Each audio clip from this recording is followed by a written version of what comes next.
The big misconception is that if you want to be rich, you go and you get this big corporate job like Wall Street or consulting.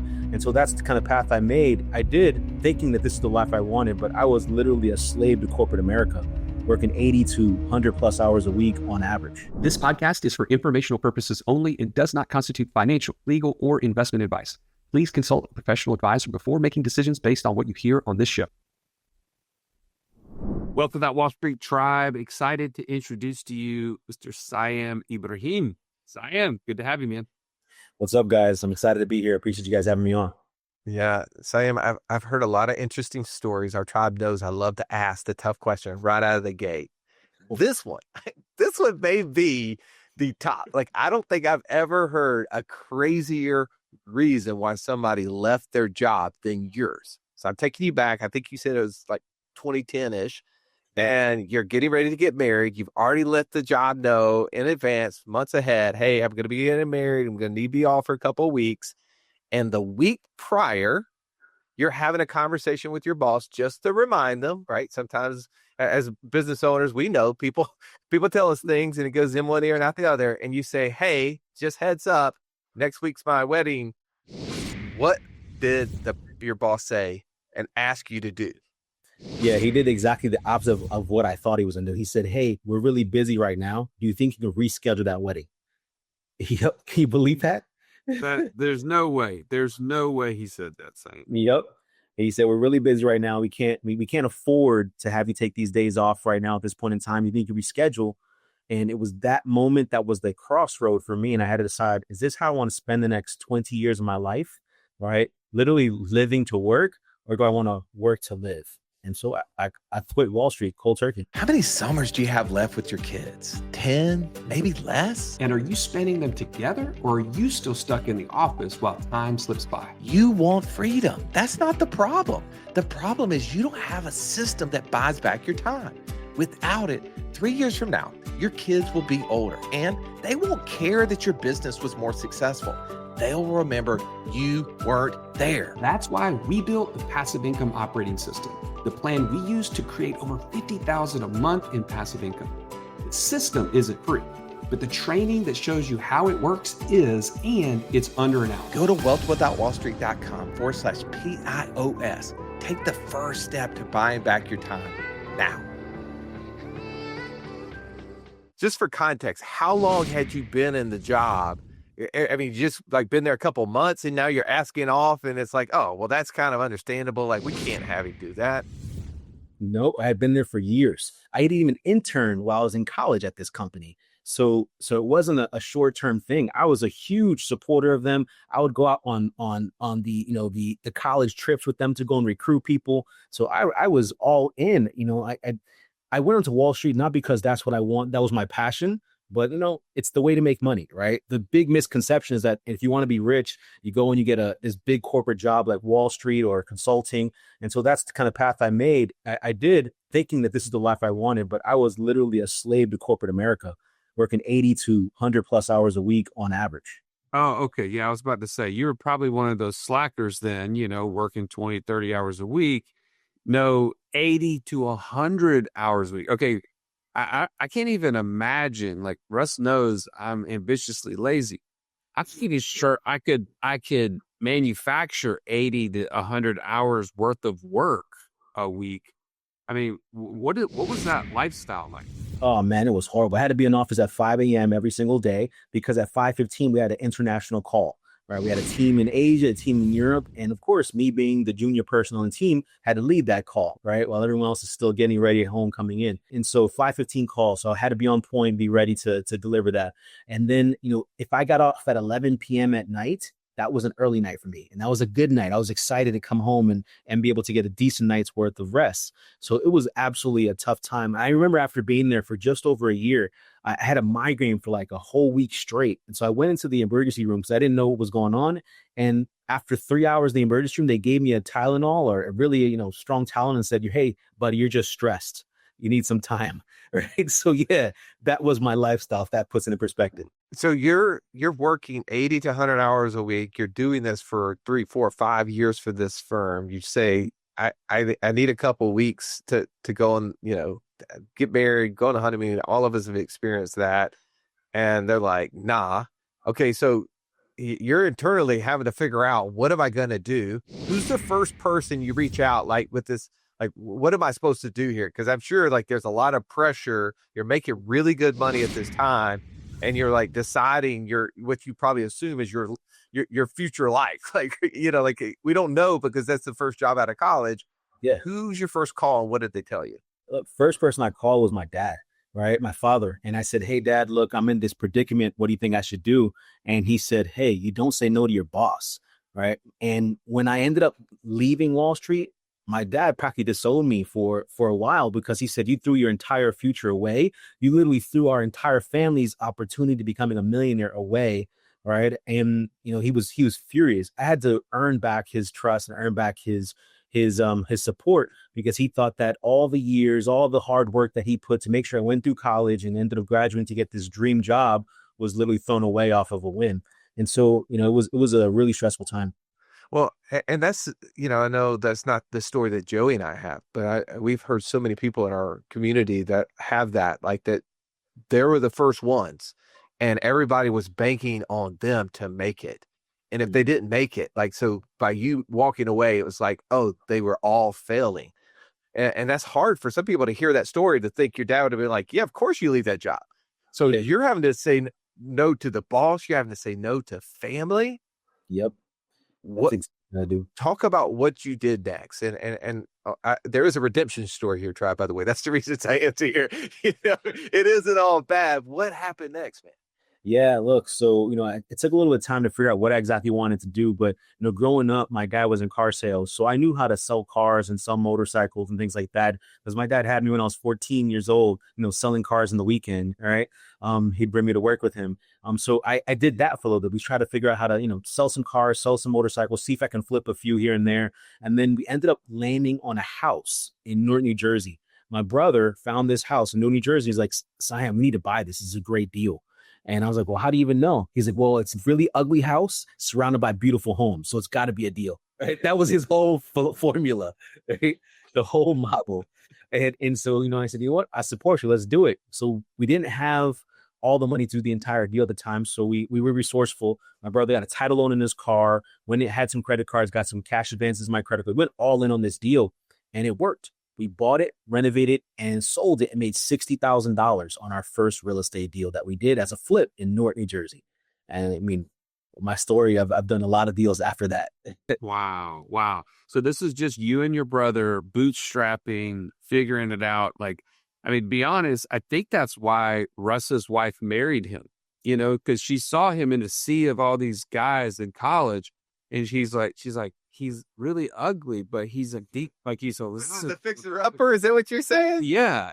She been watching a lot of HGTV. The logic continued obviously into real estate. So that's good to know. So that was obviously eye-opening experience. What lessons did you learn from that? And then what was the next step? Yeah. So the number one lesson I learned from that is hire professionals to do the work, right? Because we try to do a lot of the stuff ourselves. I remember we painted the house, and then at the open house, me and my brother were just kind of sitting there hanging around to see the comments, and people were like, man, the house came out really nice, but the paint job is really crappy. Right. And so we were sitting there like, okay, we had to go repaint the house again. So, I think going backwards, I would have hired the professionals to do the stuff and do it the best. And it would have obviously taken faster. We'd have got the job done faster, probably more profit in that. But we didn't know. Right. I mean, I remember doing demo on that house, and I'm carrying this toilet out of the basement, and it's full to the brim. And I'm like, oh yeah, it was disgusting. Horrible. Right. And we had a dinner after that, and I just smelled horrible the entire evening. So my big takeaway from there is to, hire professionals to do the stuff they're good at and focus on, what we're good at. But the big learning lesson came on my second deal, if I can talk about my second deal.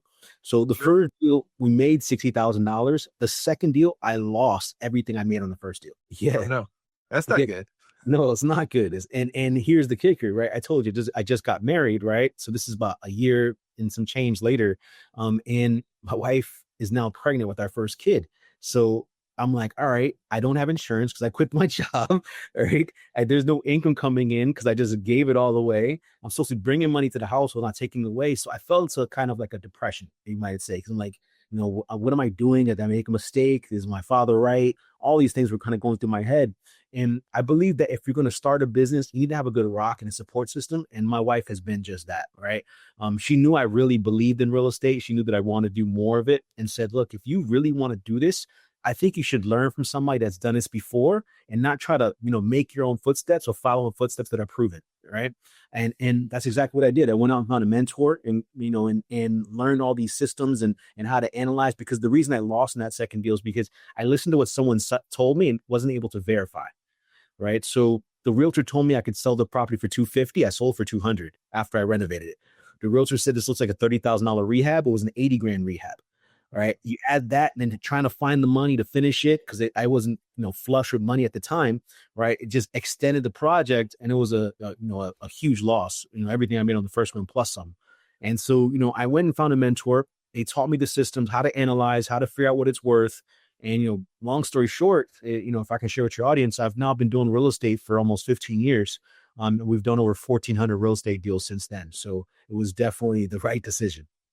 Just 1,400, Tribe. I mean, just getting started. But by the way, I want to know, did your brother go, look, I had a proven strategy. We used it. It worked. I'm assuming he didn't find you another ugly house in the middle of a nice neighborhood for the second deal.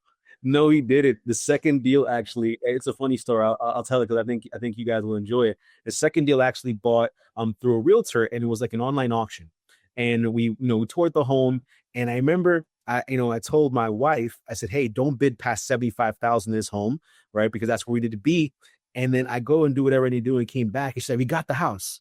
All right. And I was like, how much you pay for it? She said, $95,000. And I said, but I told you I had to go past 75. Yeah, but there was this other bidder and I wasn't going to let him win. Right. No. I was like, okay. So we started the deal off wrong. Let's just say that. Right. Oh, man. Well, she could be like, I was only 1/3 of the problem. You lost 60 grand back. I just cost us 20. Exactly.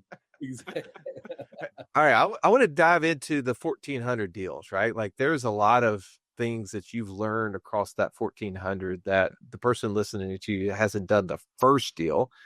But also there's people listening that have done 100 deals. And there's a difference between 100 and 1,400, right? Like, so talk about the real 1,400, Russ. There's that you're just thinking about the difference between number 100 and number 1,400. You're correct. Joey can add. Everybody silent golf clap for him. Just clarifying. Okay. All right. I want to know like the biggest lessons between doing one deal, two deals to get to 100, and then after that we'll go like where do we go for the next 1,300 for Joey's purposes? Because there's a level, there's a scale level that you started to hit that then you learn different things, right? You started building a huge business, right? At first, you're probably just making money. You're trying to build processes. Talk about those lessons. I really want to know more about some of those big aha moments. You already talked about having a mentor. That's huge. What were some of those other things that in those first 100 deals that you were doing? Yeah. So I think I had two real big learning lessons apart from that second deal, right? In this whole process. The first one is I learned very early on that it's important that when you want to do a real estate deal, that you have multiple exit strategies, right? And I did this because we started looking into high-end homes. We started building homes. We started renovating, luxury properties that are over $1 million. And I realized that if you're going to do a luxury property, you really only have one exit strategy, and that's to sell it, right? A lot of times they won't cover themselves if you rent that. And so how we kept ourselves safe is doing deals that focus in that middle income area where the vast majority of people can afford the property, right? So you have the biggest buyer pool and renter pool, and also allows you to do two exit strategies. Every deal that we do needs to work as a rental. Every deal that we do needs to work as a flip. So that way, if we need to pivot, the market changes, we're not taking a huge bath on the property because we have to get rid of it. But instead, we're just going with another exit strategy that we're perfectly fine with and will profit on for the next 3, 4, 5 years, however long we have the property. That was, I would say, one of our biggest learning lessons. And when I see people not follow this, maybe once, maybe twice, it works for you, but eventually you land on that deal that you need to sell and can't keep. And you end up having to take a huge loss as a result. There was nothing worse than walking into class when you're in school and the teacher saying, pop quiz day. Why? Because you were unprepared. Are you unprepared, though, for financial freedom? Don't be. Find out how close you are by taking our 30-second quiz at wealthwithoutwallstreet.com/quiz. Those are some definite like lessons learned up until that, maybe that first 100. Was there anything that changed in terms of your strategies from, I mean, I know you mentioned rental versus flips. Have you then moved into either different asset classes? Have you moved into different strategies within those? Like, talk about how that has kind of matured or changed. Yeah, for sure. So now our focus is on doing commercial property. So we focus on multifamily, hotel projects, even development of multifamily, and that's what we're focusing on now because it's more zeros when you buy it, it's more zeros when you sell it, which means that there's potentially more zeros when we profit, right? We can focus on 5 homes or buy one 10-unit apartment building that has a long tail on it where you can make money on repeatedly over time. It's better for cash flow, for upward price potential, and it's just worked really well for us. So that's our focus now. But most people, when they're first starting out, don't even consider multifamily because it seems like this far-fetched dream. When you start getting the game, that there's a lot of money out there to do real estate investing, right? And you just have to know where to go for it because money follows good deals, right? So once you start learning how to get good deals, the money kind of follows. So that's something that happened over transition. But one of the biggest changes that happened when we went from doing 100 to 200 to 300 to 500 deals is to start focusing on package deals of single family homes. We were focused on single family homes. So, I was buying onesies and twosies where I wanted to buy this home, this home, and primarily focusing off market real estate. But then we started targeting retiring landlords that own properties for 20, 30, 40 years. And we're looking to get out the game because they were just tired. They wanted to move on, retire, whatever it is. And when we started doing that, we were able to scale our portfolio pretty fast because we were taking over existing portfolios at attractive prices because their basis was significantly less than we're able to buy it for today. And it just allowed us to really scale. It allowed us to go from 100 to 200, 200 to 400, and so on and so forth very quickly. Hey, you mentioned something there, like obviously we all played Monopoly growing up. I still play it because I've got kids, and your kids may be old enough where they want you to play Monopoly with them, and we're always trying to graduate from those greenhouses to the red hotels. Talk a little bit about the hotels, right? Like that's interesting. Not a whole lot of conversation on our podcast around hotels. Like, how are you making money in that space? Do you feel like it's seasonal like other real estate where now this is a good time, bad time? Talk a little bit about the hotel strategy. Yeah, sure. So I like hotels just because it's commercial real estate, right? And the reason why it's great because commercial real estate is because the value of commercial real estate is driven by the income that you can generate. All right. So if you can really figure a way to either boost the income or reduce the expenses, you can exponentially increase the value of that property and get paid for that. We're in a time right now where there's millions of baby boomers retiring across the world. Right. And many of these baby boomers own these boutique hotels. Right. So we're able to get in at a very attractive basis. For instance, we bought a hotel in the Dominican Republic.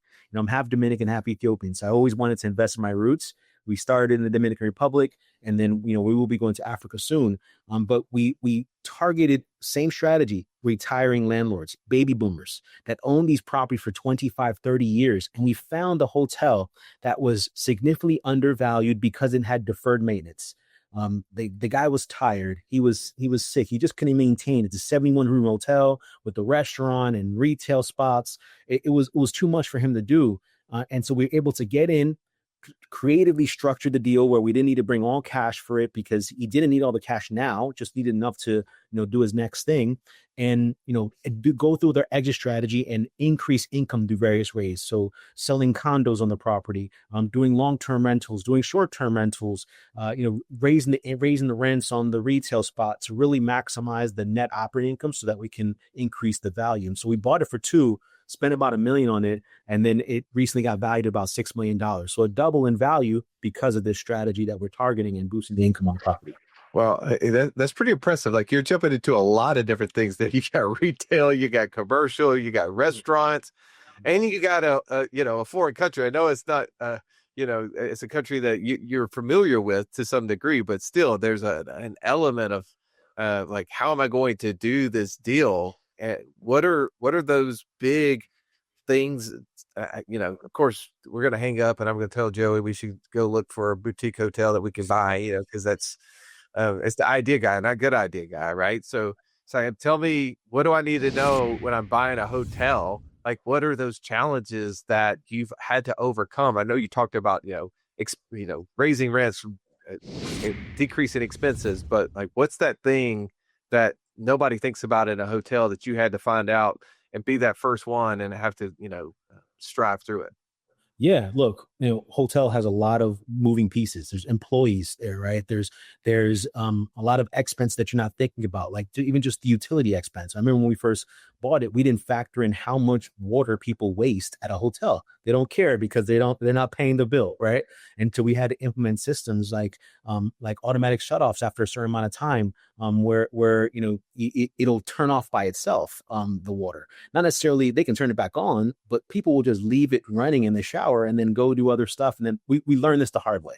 So that was number one. But I think what you're looking for is different ways in just commercial real estate, period, that you can really boost the income or reduce the expenses to increase the net operating income. So I want to give you guys an example, right? One of the things that we tend to do is we will install sub meters in our apartment buildings. We just finished a 71 unit apartment building in Miami, and the water bill was $6,000 a month for the owner because the owner is paying all the water on the entire property. Same strategy, retiring landlord, owned it for many years, let it get run down, wasn't managing it, rents were low, and we installed the water meters in the property. By spending $12,000 on water meters, we were able to reduce the entire $6,000 a month expense on the owner. It's us at the time, but it will be somebody else eventually, right? And that $6,000 savings is $72,000 in savings a year. Now, this is in downtown Miami. Downtown Miami is a 5% return area. A cap rate. I'm not sure if your audience knows what cap rate means, but cap rate is pretty essentially the rate of return per year on operating income and expenses on a property. So if you're 5% on expected return, meaning that if you can save $75,000, $72,000 means you're actually making $72,000 more on that property. And if someone's willing to pay and earn a 5% return, it means that by doing that one change, we're able to increase the value of that property $1.4 million. Right, just by installing $12,000 in water meters. I'll take that trade all day, every day, twice on a Sunday, right? And so things like this are what we're able to do to these multifamilies and hotel properties to increase the value and thus realize the full potential of the property. All right, we got to get some of the secret sauce here. You're obviously showing one strategy, which is identifying retiring property owners. Correct. Is there like a billboard, a Craigslist for these people? Like, how do I find such a person?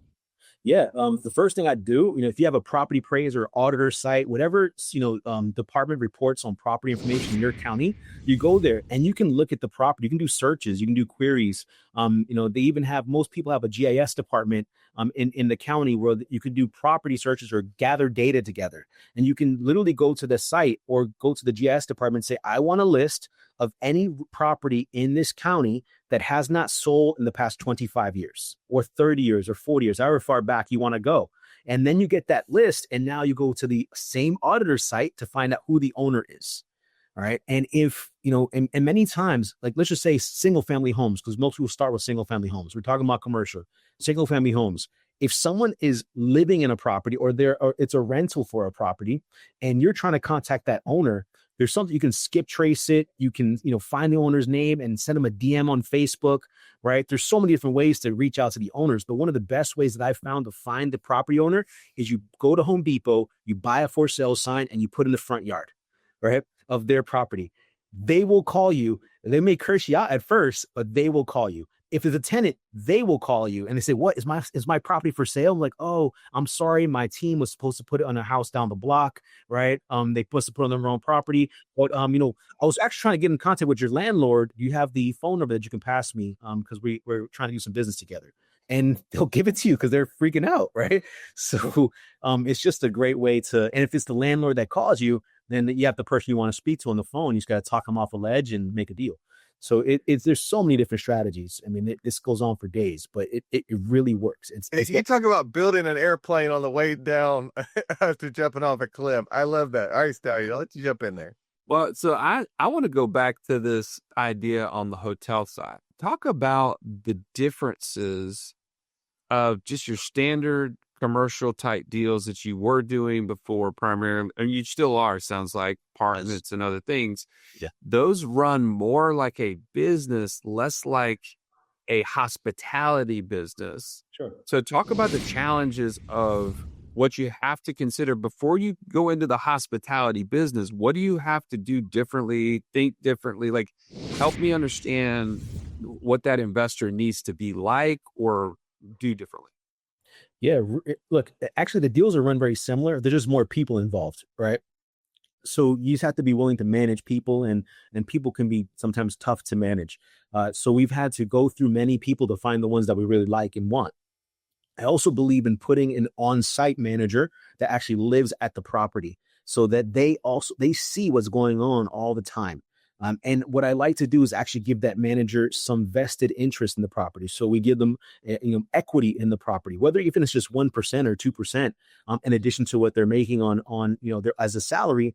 That way they're vested in the success of the property, just like you are, right? They want to see it well because they know that at the end of this, all right, that they are, they're seeing, they're seeing some light at the end of this tunnel. They might walk away with a $50,000 check, $100,000 check, which for many employees, they never see checks of those size.